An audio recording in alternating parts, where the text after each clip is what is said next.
함께 말씀 봅니다. 마태복음 3장 1절에서 12절까지 있는 말씀, 신약성경 맨 앞에 3페이지에 있습니다. 마태복음 3장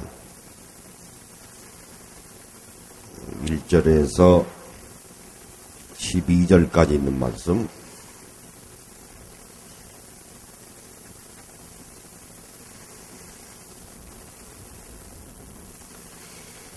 이미 제가 여러분들에게 정리를 해드렸습니다. 구약 시대에는 하나님의 나라가 에덴 동산에서 시작이 됐고, 노아 때 언약된 하나님 나라가 시작이 됐고, 왕조 시대의 사울 왕으로부터 시작이 된 시대에는 예표된 하나님 나라가 시작이 됐다. 그것을 하나로 묶으면 우리가 그것을 신정정치라 그래요. 글자 그대로입니다. 하나님께서 다스리시는 나라다. 그래서 이스라엘 백성들의 왕은 하나님이시다. 신정정치이기 때문에 그렇습니다. 글자 그대로 하나님이 다스리시는 나라다. 그럼 이스라엘의 왕들은 무엇입니까? 하나님 나라의 왕이신 하나님의 신하다. 종이라고 하는 말이에요. 고로 신하는 왕에게 복종해야 된다.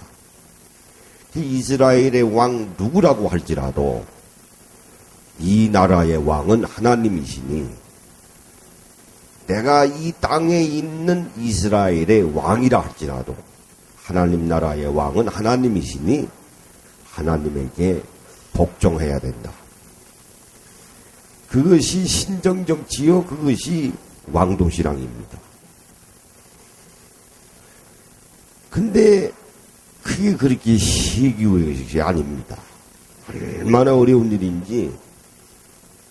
왜 그럴까요? 하나님은 눈에 보이시지 아니하시는 분이거든요. 이 하나님은 엄히 살아계시다. 그분이 하나님 나라의 왕이시다. 그래서 나는 복종해야 된다. 그래서 믿음 아니면은 그런 생각을 가질 수가 없습니다. 그런 생각을 가지고 이스라엘을 다스린 아주 훌륭한 왕이 있어요. 그분이 바로 다윗 왕입니다. 그런데 모든 왕이 다윗 왕과 같지 않았거든요. 우상숭배에 빠지고 도덕과 윤리가 타락이 되고, 있는 자들이 없는 자들을 경제적으로 착취하고 고아와 과부를 무시하고, 그런 시대가 점점 감소가 돼야 되는데 시간이 갈수록 정대되어야 되다. 그래서 하나님께서 안 되겠다. 그래서 구약 시대의 문을 닫으신 겁니다. 말라기로 끝난 거예요. 그래서 지난 시간에 잠깐 말씀드린 대로 신구약 중간 시대가 시작이 됐는데, 그것이 350년에서 400년이 됐습니다. 왕도 없어요. 선지자도 없습니다. 하나님의 말씀을 대변해서 선포하고 있는 사람이 없어요. 제사장도 공식적으로 없습니다. 그래서 신구약 중간 시대에는 헬라 시대입니다. 헬라 시대를 우리가 하나로 묶으면 인간 중심의 시대예요. 아주 인간의 이성이 가장 활발하던 시대입니다. 그러니까 하나님이 필요 없는 시대예요. 그래서 유명한 철학자 소크라테스가 나왔고, 그 제자가 되는 플라톤이 나왔고, 아리스토텔레스가 나온 것입니다. 그래서 지난 시간에 잠깐 말씀드린 대로 아리스토텔레스의 제자가 되는 알렉산더 대왕이 세계를 정복을 하고, 그 후임이 되는 안티오코스가, 에피파네스가 얼마나 폭정을 했습니다. 성전 안에다가 돼지떼를 몰아가지고 성전 안에서 도살하고, 돼지 피를 뽑아다가 제단에다가 뿌리고, 그런 시대가 없거든요. 사탄의 역사가 아니면 감히 그런 일을 할 수가 없는 거거든요. 그런데 유대 사람들 중에서도 세 부류의 사람들이 나왔다. 지난 시간에 제가 말씀드렸어요. 뭐 오늘날도 마찬가지입니다. 그렇죠. 무슨 일이 있으면 언제든지 두 부류 내지는 세 부류 사람들이 나오거든요. 그 중에 하나는 정치 권력하고 야합한 사두개파가 있습니다. 그들은 영적인 존재를 믿지 아니하는 사람들이에요. 그러니 살기가 편하죠. 현종의 막강한 세력에 비리붙어 사니까 부귀영화를 누리는 사람들이에요. 그게 사두개파입니다. 그게 예수님 시대에도 있어요. 또 하나는 바리새인들이 있어요. 나는 하나님 나라의 백성이야. 나는 거룩한 사람이야. 나는 너희들하고는 전혀 달라. 예를 들면은 공부를 좀 많이 했다고 하는 사람들이에요. 그 주위에 또 무슨 서기관들이니 율법학자들이 있긴 합니다만은 그것을 하나로 묶으면 그냥 바리새인에 속하는 사람들이에요. 하나는 아니야. 이 세상을 보아하니 사탄의 역사야. 사탄의 역사야. 모세율법 믿는 사람을 잡아다가 죽이고, 안식일을 준수하는 사람을 잡아다가 죽이고, 도대체 하나님을 믿지 못하도록 방해를 하고 있으니 건뜻하면은 사람을 죽이니 파리떼같이. 이게 사탄의 역사가 아니고서는 이런 일이 있을 수 있겠는가 하고 아예 세상하고 등져가지고 살아가는 사람들이 있습니다. 그것이 지난 시간에 말씀드린 대로 에셀의 파예요. 이스라엘의 저 밑에 남쪽으로 가면은 사해가 있습니다. 글자 그대로 소금바다예요. 작물이 살 수 없습니다. 거기서 조금 가면은 쿰란 지역이 있어요. 사막 지역입니다. 거기다가 동굴을 파놓고 에센의 사람들이 결혼했다 하더라도 부부가 동거를 하지 아니하고 아기를 낳지 아니했습니다. 아기 낳으면은 그 사탄의 자식이 될 텐데 어떻게 살아가겠는가. 그래서 금식하고 드시는데도 옷을 입지 아니하고요. 그냥 가릴 때만 가리고, 그리고 시간 나면 성경 보고 시간 나면 기도하고. 재산이 어디 계세요? 공동재산입니다. 밥도 같이 먹고요. 그냥 시간 나면 기도하고 말씀 보고 기도하고 말씀 보고. 쿰란 지역에 동굴을 파놓고 거기에서 생활을 했습니다. 그들이 생각하기에는 분명히 하나님의 때가 와. 내가 세상과 편히 살기 위해서 사두개파가 될 수 없고, 내가 죄인인데 어떻게 내가 거룩한 사람인가? 내가 자칭 어떻게 의인이라고 할 수 있는가? 나는 바리새파와 같이 살 수 없어. 그럴 바에는 먼 지역으로 와서 하나님만을 바라보며 사는 것이 하나님 보시기에 합당해. 왜 그럴까? 때가 되면 하나님이 심판하셔. 그게 믿음이에요. 그게 믿음입니다. 그러므로 오늘 우리는 에세파와 같은 신앙생활을 해야 합니다. 상당히 중요한 거죠. 오늘도 우리가 믿음의 영적 생활을 담당하면서 우리 주위에 사두개파 같은 사람들이 얼마나 많이 있습니다. 있어요. 편히 사는 사람들이죠. 천저 복을 다 받은 것 같이 떵떵거리고 사는 사람들이 있습니다. 예수 믿는다고 하면서 이웃 사람도 돌보지 아니하고. 또 하나는 아주 교만한 마음을 가지고 혼자 말씀을 하나님 말씀 전달하는 위임을 받은 것 같이 내가 전하는 말씀이 올바른 하나님의 말씀이야. 건드나면 말씀 해가지고 그게 이제 보수주의자들에게 대해서 우리가 찾아볼 수 있습니다. 보수주의가 타락하면요 주잡아옵니다. 지저분해요. 우리 지금 보지 않습니까? 보수라고 하는 사람들이. 그래서 그런 말이 있죠. 보수는 타락해서 망하고 진보는 분열해서 망한다. 여러분, 이 세상에 의인이 어디 있습니까? 다 죄인이에요.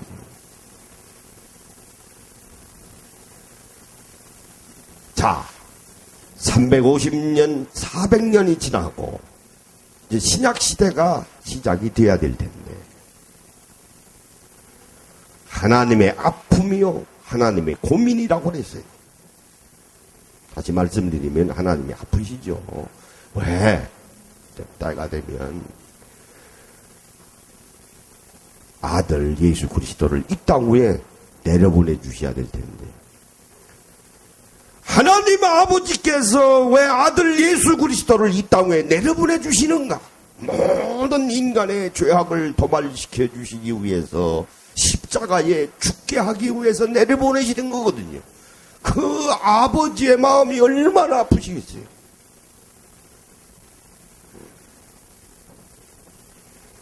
그래서 그 길을 예비한 사람이 세례 요한입니다. 세례 요한이 어디 출신일까요? 사두개파 출신일까요? 바리새파 출신일까요? 아닙니다. kum난 지역의 kum난 공동체의 에세네파 출신입니다. 그게 세례 요한이에요.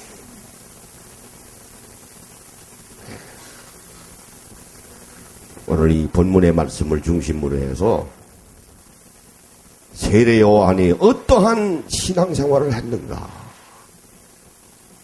신구약 중간 시대가 마무리 져가면서 신약 시대가 시작이 되면서 그 길을 준비한 세례 요한은 도대체 어떠한 삶을 살았는가? 어떠한 신앙생활을 했는가?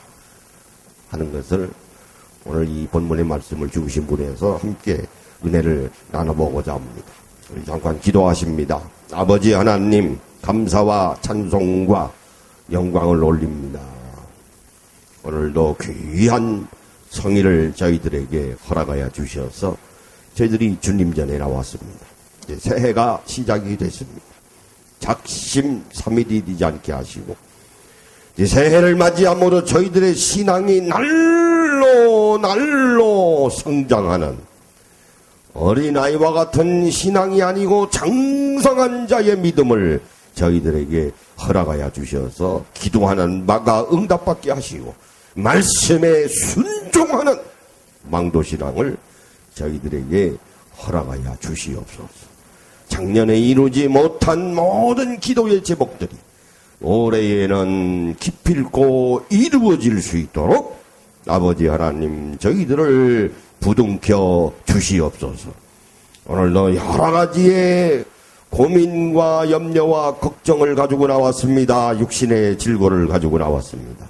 상한 심령을 위로하여 주시는 아버지 하나님께서 오늘도 모든 응답받는 귀한 은혜의 시간이 되게 하여 주시옵소서. 예수님의 이름으로 기도하옵나이다. 아멘. 네, 우리 인사하십니다. 오늘 말씀에 은혜 받읍시다. 네, 말씀에 은혜 받으셔야 돼요. 제가 여러분에게 들으시는 말씀은 제 말씀이 아니에요. 하나님의 말씀입니다. 오늘 말씀은 무슨 말씀을 주시는가 하고 잘 새겨 들으시고 은혜를 받으시면 시간이 아주 기다려져요. 그 말씀 가지고 또 일주일을 사시는 거예요. 왜 그럴까요? 하나님의 말씀은 생명의 양식이기 때문에 그렇습니다. 그래야 여러분이 신앙생활에 소망이 있고 담대해지시고 또 활기차게 하루하루의 삶을 살아갈 수 있습니다. 3장 1절에 보시면 그때의 세례 요한이 이르러 유대 광야에서 전파하여 말하되 유대 광야? 아무것도 없어요. 광야 가보니까 아무것도 없습니다. 글자 그대로입니다. 들어주는 사람도 없어요. 근데 유대 광야에서 가라사대 듣는 사람이 시야 외치죠. 그래도 외쳤어요. 누가 들으실까요? 하나님이 들으십니다. 하나님이 들으세요.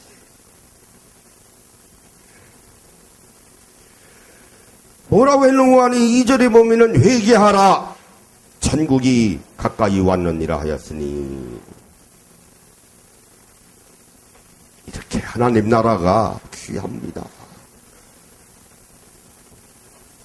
자, 구약시대의 하나님 나라는 다 실패한 하나님 나라입니다. 신정정치가 무너졌어요. 그렇죠? 그런데 세례 요한이 유대 광야에 나타나서 또 첫마디 하나님의 말씀이 천국이 가까이 왔느니라. 회개하라. 하나님 나라가 또 왔다는 거예요. 가까이 오고 있다는 거예요. 맞습니다. 예수님 시대의 하나님 나라는 성취된 하나님 나라입니다. 근데 하나님 나라가 또 와요. 그 하나님 나라는 주님이 신랑으로서, 오늘 우리는 신부거든요. 신랑으로서 예수님이 다시 재림하시는 때예요. 그 재림하시는 때의 하나님의 나라는 완성될 하나님 나라입니다. 그러니까 오늘 우리는 완성될 하나님 나라를 바라보면서 오늘 우리는 신앙생활하고 있는 거예요. 이거 중요한 겁니다. 왜? 완성이 안 되시니까요. 성취는 됐는데.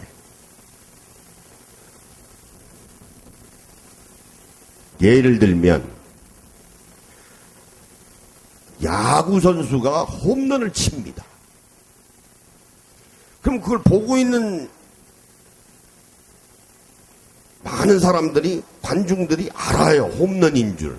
와, 홈런이다. 막 쏘시는 겁니다. 그런데 전광판에는 점수가 아직 매겨지지 않습니다. 분명히 홈런인데 전광판에는 그대로예요. 점수가. 왜 그럴까요? 야구공이 땅에 떨어져야 돼. 딱 떨어져야 전광판에 점수가 올라갑니다. 그러니까 예수님이 오신 시대에는 홈런이 치고 있는 거예요. 지금 공중에 푹 떠 있는 겁니다. 땅에 딱 떨어지면 그게 언젠고 하니 그게 주님이 재림하시는 날이에요. 그러니까 긴박한 시간 속에서 우리가 살아갑니다. 이걸 신학적인 용어로 우리가 종말론적인 신앙이라 그래요. 그러니까 긴박한 시대 속에서 우리가 지금 살아가고 있습니다. 이게 세례 요한이 하나님 나라가 가까이 왔느니라. 회개하라. 여러분, 삶의 방향 수정을 하세요. 여러분들은 지금까지 이렇게 살아왔으니 하나님의 나라가 눈앞에 있으니 이제는 너희들의 신앙생활의 방향을 바꿔서 이렇게 살아가세요. 방향을 수정하세요. 그게 신앙입니다. 예수 믿는다고 하면서 전에 살았던 삶의 태도가 예수 믿고 난 이후에도 그대로 변하지 않으면 잘못 믿는 겁니다. 사실 사람 변하기 어렵습니다. 정말 어려워요. 그러나 신앙이 들어가면 변합니다. 근데 우리가 생각하기는 사람 변하는 것이 무슨 1단계 변하고 2단계 변하고 3단계 변하는 게 아니에요. 사람이 변하기로 마음먹으면 순식간에 변합니다. 순식간에 변해요. 이게 순식간에 변하는 게 그렇게 어려워요. 왜 변할까요? 깨달아야 변하지. 사람이 깨달아야 변합니다. 한번 따라해보세요. 깨달아야 변한다. 뭘 깨달아야 변하죠. 그냥 그렇게 사는데 그게 뭐 변합니까? 그러니까 세례 요한이 회개하라 하나님의 나라 가까워하느니라는 얘기는 좀 깨달아라. 삶의 방향을 수정하라 하는 그런 말씀이요. 자, 세례 요한이 온 것은 그냥 온 것이 아닙니다. 이미 선지자 이사야가 예언했어요. 세례 요한이 오고 예수님이 오고 십자가에 죽으시고 부활하시고 한 것은 그때 하나님이 역사하신 것이 아니고 이미 구약 시대의 선지자들을 통해서 다 예언한 거예요. 예언한 거에 의해서 세례 요한이 왔고 예수님이 오셔서 낙이 타시고 예루살렘에 입성하는 것도 예언이 됐고요. 십자가에 죽으시는 것도 예언했고 3일 만에 부활하는 것도 예언이 된 거예요. 이미. 그러니까 뭐예요? 하나님이 쓰신 각본에 의해서 그대로 이루어지는 겁니다.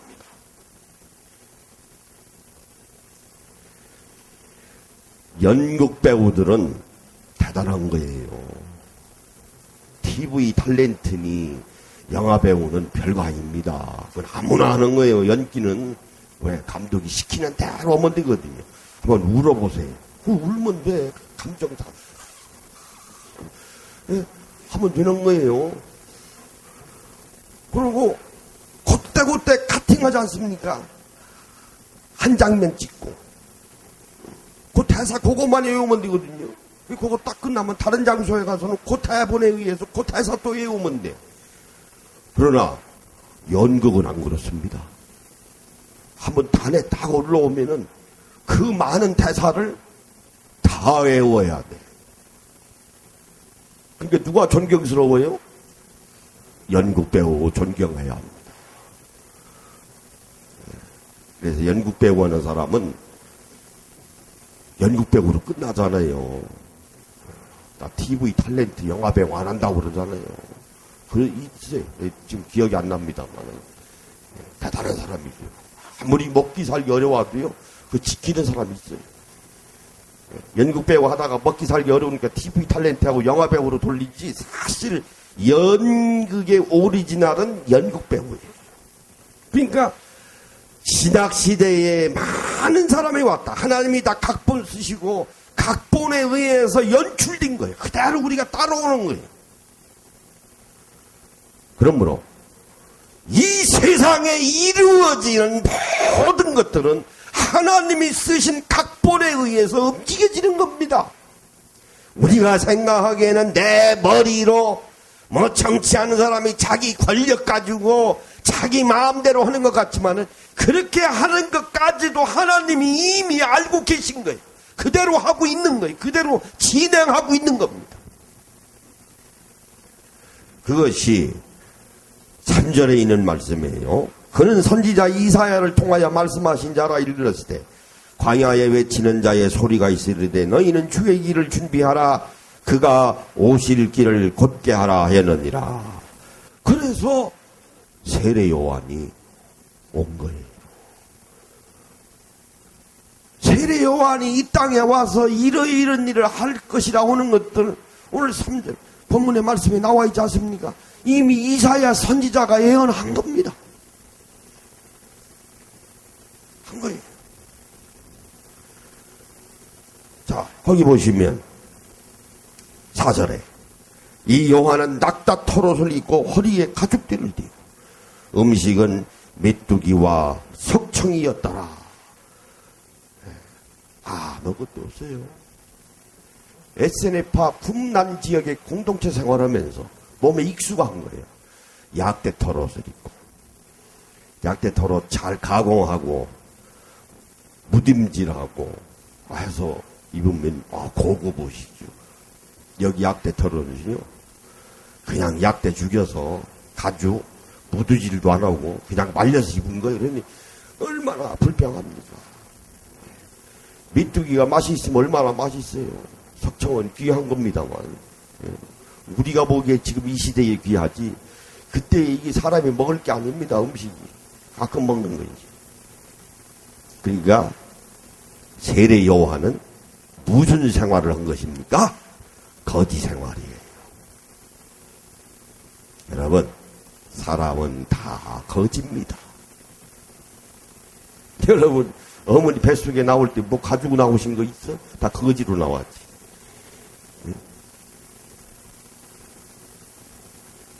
바로 이겁니다. 하나님의 사람은 거지 생활이야. 거지야. 세례 요한이 그렇게 살았습니다. 군대 태어날 때도 거지요. 이 세상 떠날 때도 거지야. 그러므로 우리 신앙생활을 하는 사람은 나는 거지 생활을 해야 돼. 왜 해야 됩니까? 쫄쫄 배고프고 가난하게 살라고 하는 말씀이 아니고 적어도 믿음의 저변에는 나는 거지 생활을 하는 사람이. 거지가 뭡니까? 한마디로 남의 도움이 없이는 살아가지 못합니다. 거지. 그렇죠? 거지가 남 도움 없이 살아갑니까? 이 세상에 권력 많은 사람, 그거 본래 권력이 많았습니까? 누가 주었기 때문에 권력 가지고 있는 거 아닙니까?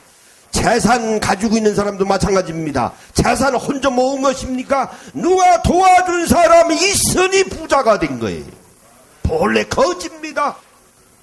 누가 권력을 줬으니까 권력을 가지고 있는 것이고 누가 재물을 줬으니까 부자가 된 거예요. 본인 자체는 본래 거지야. 그것을 오늘 많은 사람들은 잊어버리고 살아요. 세례 요한은 주님의 길을 예비한 광야에 외치는 자로 이 땅에 오긴 했지만은 거지 생활을 했습니다. 오늘 본문의 말씀대로 낙타 털옷을 입고 허리에 가죽띠를 띠고 음식은 메뚜기와 석청이었다. 자, 5절에 이때의 예루살렘과 온 유대와 요단강 사방에 다 그에게 나와 주위에 많은 사람들이 모여들었습니다. 자기들의 6절에 죄를 잡아가고 요단강가에서 그에게 세례를 받더니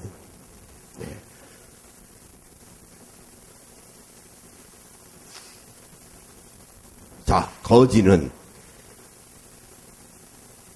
누구 도움이 없이는 살아갈 수 없다 그랬어요. 우리 믿는 자들은 하나님의 사랑에 도움이 있어야 돼요.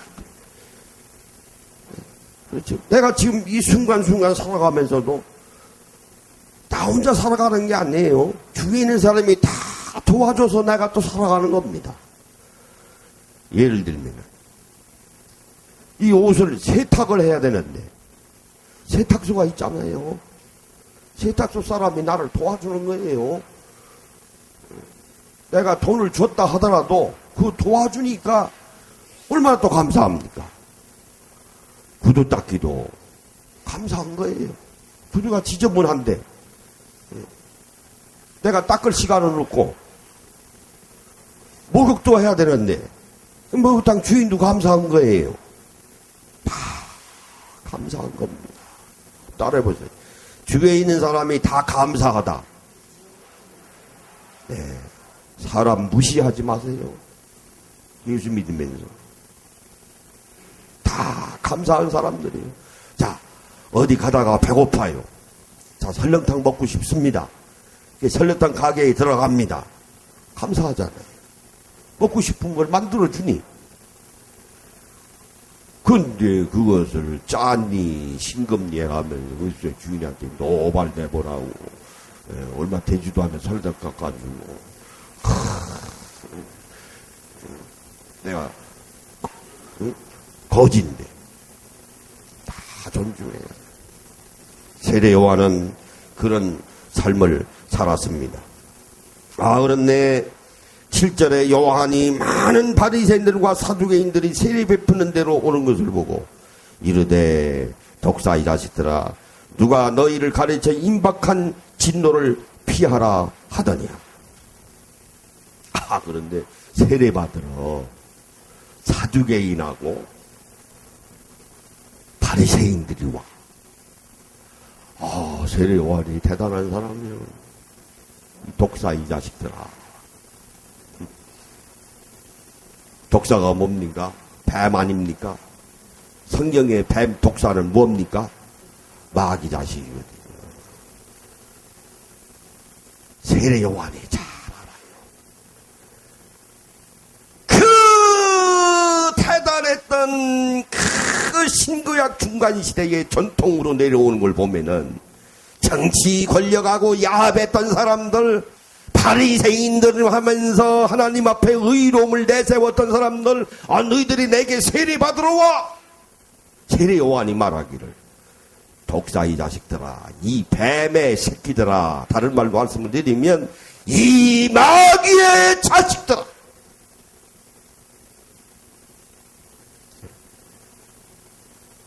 다시 말씀드리면 그 신구약 중간 시대에 마귀가 특세를 하던 이 시대에 마귀 밑에서 종로로 타는 놈들아. 그 말이.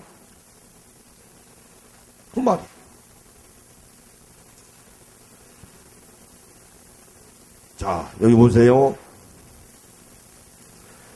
너희들이 임박한 진노를 피하라 하더냐. 그래도 세례받으러 왔잖아요. 그러면서 하는 말이 8절에 그러므로 회개에 합당한 열매를 맺고 회개하라. 바로 이겁니다. 회개하면 돼.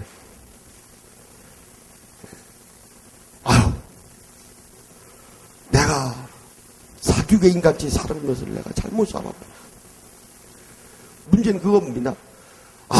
내가 바리새인 같은 삶을 내가 잘못 살았구나. 회개하라. 그러면 그에 따른 합당한 열매를 맺을 수 있다 그랬어요. 자, 세례 요한은 거지 생활을 했을 뿐만 아니라 또 하나는 나그네의 삶을 살았습니다. 나그네라고 하는 말이 히브리 말로 게르라고 하는 말이거든요. 게르라고 하는 말이 어디서 나왔는가 하니 가르라고 하는 말에서 나왔어요. 가르라고 하는 말이 인간의 삶이라고 하는 뜻이에요. 이게 인간의 삶은 나그네야. 가르는 게르야. 이걸 베드로가 말했습니다. 오늘 우리 믿는 자들의 모든 삶은 나그네의 삶이요. 나그네의 삶은 무엇입니까? 순례자의 삶이에요. 자, 오늘 우리가 새로운 새해를 맞이했습니다. 우리가 지금 뚜벅뚜벅 걸어갑니다. 그렇죠? 뚜벅뚜벅 걸어갑니다. 1월 8일 아닙니까? 내일 1월 9일이에요. 또 10일 됩니다. 또 1월 지나갑니다. 2월이 옵니다. 또 3월이 지나갑니다. 정체에 되어 있는 사람 없어요. 왜? 시간이 흘러가니 우리도 같이 흘러가요. 그게 나그네예요. 그만큼 나그네로 살다가 딱 끝나는 지점 있잖아요. 딱 끝나는. 세례 요한은 나그네의 삶을 살았습니다. 아브라함도 마찬가지예요. 하나님께서 아브라함에게 아브라함아 너 갈대아 우르를 떠나. 갈대아 우르가 어느 땅입니까?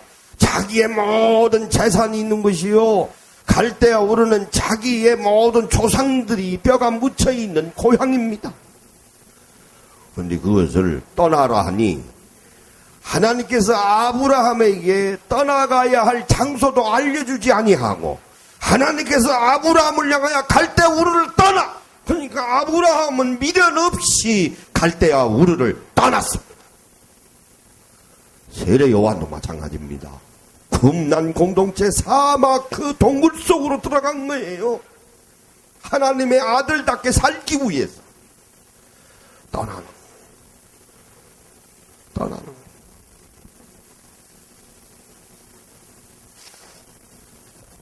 그래야 합당한 열매를 맺을 수 있다 그랬어요. 자, 구절에 속으로 아브라함이 우리 조상이라 생각하지 말라.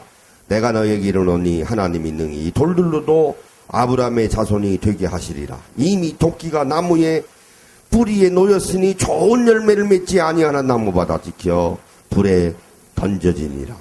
나는 너희로 회개하게 하기 위하여 물로 세례를 베풀거니와 내 뒤에 오시는 이는 나보다 능력이 많으시니 나는 그의 신을 들기도 감당하지 못하겠노라. 그는 성령과 불로 너에게 세례를 베푸실 것이요. 나는 회개하기 위해서 하나님 나라의 백성으로 만들기 위해서 물로 세례를 주지만은 뒤에 오시는 분은 누굴까요? 예수 그리스도이십니다. 그분은 불과 성령으로 세례를 주실 것이다. 자, 여기에서 세례 요한의 신앙생활의 삶의 모습을 또 볼 수 있습니다. 뭘까요? 머슴의 신앙이에요. 참 세례 요한 멋있죠. 머슴이 뭡니까? 겸손함입니다. 나는 물로 세례를 주지만 뒤에 오시는 분은 불과 성령으로 세례를 주실 분이야. 머슴의 신앙이에요. 머슴이 종살이 신앙입니다. 나는 종이야. 뒤에 오시는 분은 주인이야. 그러므로 오늘 이 간단한 말씀 속에서 세례 요한의 세 가지의 믿음의 태도를 엿볼 수 있습니다. 하나는 나그네 신앙이요, 하나는 머슴의 신앙이요, 하나는 거지의 신앙입니다. 여러분, 새해에 이 세 가지 신앙을 한번 실천해 보세요. 그러면 여러분 삶의 모습이, 생활이 달라집니다.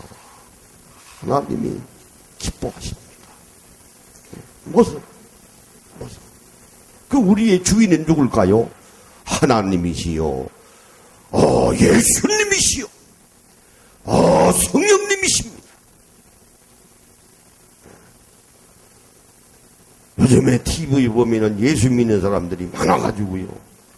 성경 기절도 지들 마음대로 끌어다가 해석하고요. 참 잘못 배워가지고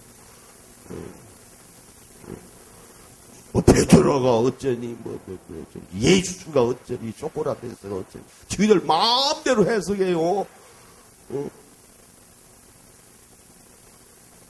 주인 노릇하면서 종 노릇은 조금 더 아니하면서 예수님 말씀 끌어다가 이용해 먹습니까?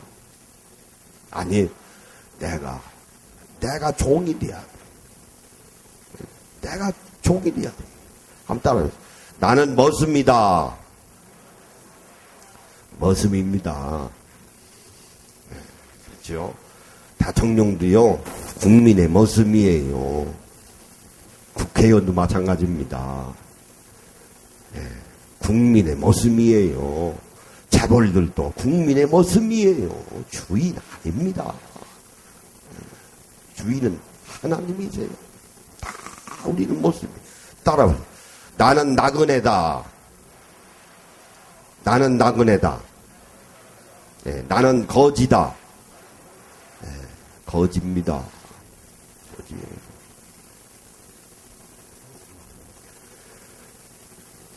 자, 결론입니다. 12절에 손에 키를 들고 자기의 타작마당을 정하게 하사 알곡은 모아 곡간에 들이고 죽정이는 꺼지지 않는 불에 태우시리라. 때가 되면 완성될 하나님 나라에 우리의 신랑 되시는 예수님이 만왕의 왕으로, 초림 때는 초라하게 베들레헴의 말구 위에서 탄생하셨지만은 이제 만왕의 왕으로 재림하시는 예수님은 영광 중에 구름 타고 오십니다.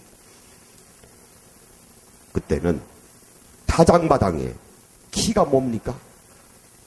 우리 많이 했죠. 저도 했어요. 시골 살 때. 하고 재밌잖아요.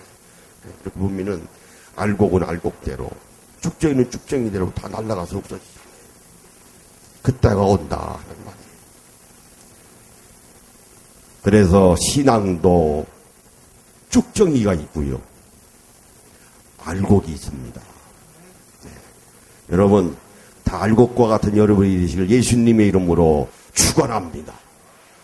그러므로 알곡과 같은 신앙생활 하는 사람은 나그네 신앙생활 하는 사람이요, 거지 신앙생활 하는 사람이요, 머슴 신앙생활 하는 사람입니다. 다시 말씀을 드리면 세례 요한과 같은 삶을 살아가는 사람들이 알곡입니다. 알곡이에요. 우리 수원남봉교회를 통해서 쭉정이가 나오지 아니하시고 다 알곡이 나오셔서